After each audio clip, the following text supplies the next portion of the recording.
मेरा नाम सुमित है। मैं हमेशा से ही शर्मीले स्वभाव का था।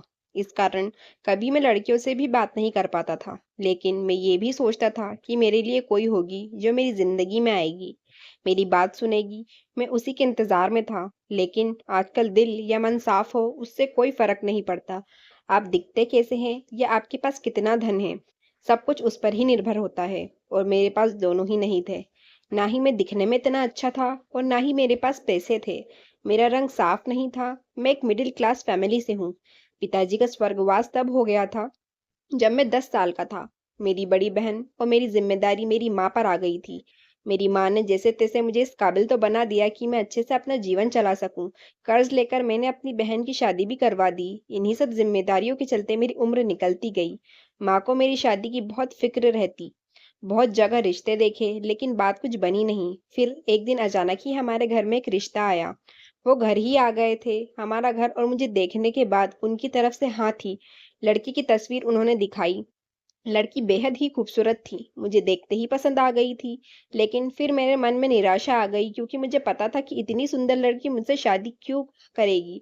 इससे पहले भी मेरे हाथ ये कई बार हो चुका है। इसलिए उनके जाने के बाद मैंने माँ से कहा कि हम वहां नहीं जाएंगे। माँ ने पूछा क्यों। मैंने कहा कि वहां जाकर समय खराब करने से क्या फायदा होगा, क्योंकि लड़की वैसे भी मुझे देखते ही मना कर देगी। लेकिन माँ ने कहा कि कुछ भी हो, वो हमारे यहाँ आकर हमें अपने घर आने का निमंत्रण देकर गए हैं, हमें जाना चाहिए। माँ के कहने पर मैं वहां जाने को तैयार हो गया। लेकिन मेरे मन में कोई उत्साह नहीं था। हम उनके यहाँ पहुंच गए। हमें देखकर वो खुश हुए। लड़की का नाम रानी था। मैं वहां बैठा था तब वो नीली साड़ी में चाय लेकर आई। बहुत सुंदर थी, लेकिन मुझे पता था कि मुझे खुश नहीं होना है। मेरी माँ ने थोड़ी देर बाद कहा कि कुछ बात करनी है तो कर लो, लेकिन मैंने ही उस समय मना कर दिया क्योंकि उसे देखकर मेरा आत्मविश्वास ही चला गया था। मैंने कहा नहीं, ठीक है, आप बड़े लोग जो सही समझे। हम अपने घर आ गए। मुझे पता था कि उनकी तरफ से कोई पूछ परख नहीं होने वाली है, और मैंने उसका ख्याल भी अपने मन से निकाल दिया। लेकिन फिर कुछ ऐसा हुआ जिसकी मुझे उम्मीद नहीं थी। काम से जब घर आया तो माँ कहती हैं कि उनका फोन आया था, अपना जवाब पूछ रहे थे। मुझे विश्वास नहीं हुआ। मैंने पूछा कि उनकी तरफ से हाँ है। माँ बोली कि वो तैयार है। अब जब ऐसा होता है तो दूसरा ख्याल यही आता है कि शायद कुछ कमी होगी, वरना मुझसे शादी को हाँ क्यों कहती। मैंने माँ से कहा कि ठीक है, उनकी हाँ है, पर अब मैं लड़की से बात करना चाहता हूँ। माँ ने यही बात उनसे बोली। उन्होंने कहा कि अभी हमारे घर में कुछ दिनों तक घर ठीक करने का काम चल रहा है, इसलिए आप फोन पर बात करवा दीजिए। उसका नंबर अब मेरे पास आ गया था। मैंने रात उसे फोन किया। उधर हेलो बोला। पहली बार मैं किसी लड़की से बात कर रहा था, वो भी इतनी सुंदर। मैंने सबसे पहले एक ही सवाल पूछा कि आप मुझसे शादी को तैयार कैसे हो गई।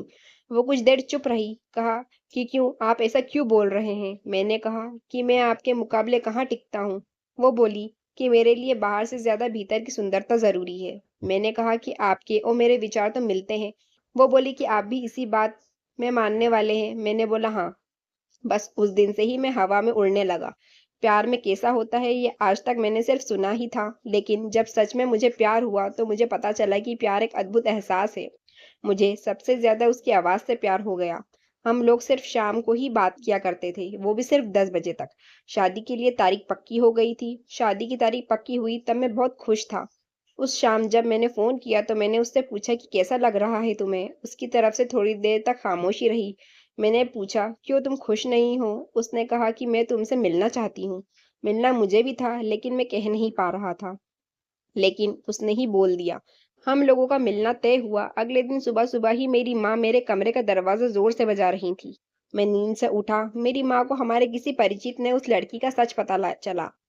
उसे सुनने के बाद मुझे पता चला कि इतनी सुंदर होने के बावजूद उसने मुझसे शादी को क्यों हाँ कहा। आखिर वो भी मेरा फायदा उठाना चाह रही थी। माँ ने उन्हें भला बुरा कहना शुरू कर दिया। उसी समय उन्होंने रिश्ता तोड़ने का मन बना लिया। मुझे आज उससे मिलना था। मैं सोच रहा था कि माँ जो कह रही हैं वो कैसे सच हो सकता है। मैं उससे मिलने गया। एक रेस्टोरेंट में मिलना तय हुआ। मैं वहां जल्दी पहुंच गया। बस यही सोच रहा था कि माँ जो बोल रही हैं वो कैसे सच हो सकता है। कुछ देर बाद वो आई। उसके साथ में एक लड़की और थी। वो दोनों मेरे पास आकर बैठ गए। रानी के चेहरे पर एक डर था, घबराहट थी। मैंने उससे पूछा कैसी हो। उसने सिर्फ सर हिलाया। मैंने फिर पूछा कि मुझे क्यों बुलाया था। मेरे इस सवाल के बाद जो जवाब आया, उससे माँ को जो पता चला था वो सच ही निकला। जवाब रानी में नहीं, उसकी साथ आई उस लड़की ने दिया था, और आवाज वही थी जिससे मुझे प्यार हो गया था। लड़की रानी की चचेरी बहन थी। वो बोली कि हमने आपसे एक बात छुपाई है। रानी बोल नहीं सकती। रानी की जगह मैं आपसे बात करती थी।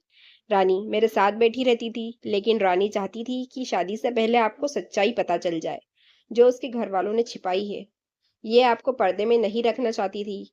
अब आपका जो भी फैसला होगा, वो रानी को मंजूर है।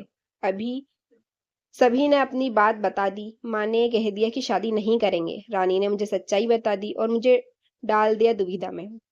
मैं उसे अब धोखेबाज भी नहीं कह सकता था। वो सच बताने के लिए ही आई थी। उसकी आंखें मुझे बहुत कुछ कह रही थी। मैं उसे मना कैसे कर सकता था? मैंने उसका हाथ पकड़ा और कहा कि क्या तुम मुझे भी मानती हो कि बाहर से ज्यादा भीतर की सुंदरता जरूरी है? उसने हाँ में सर हिलाया। मेरी माँ को मानना थोड़ा मुश्किल था, लेकिन मैं जानता था कि वो मान जाएंगी। उनके घर वालों ने सच छिपाने के लिए माफी मांगी।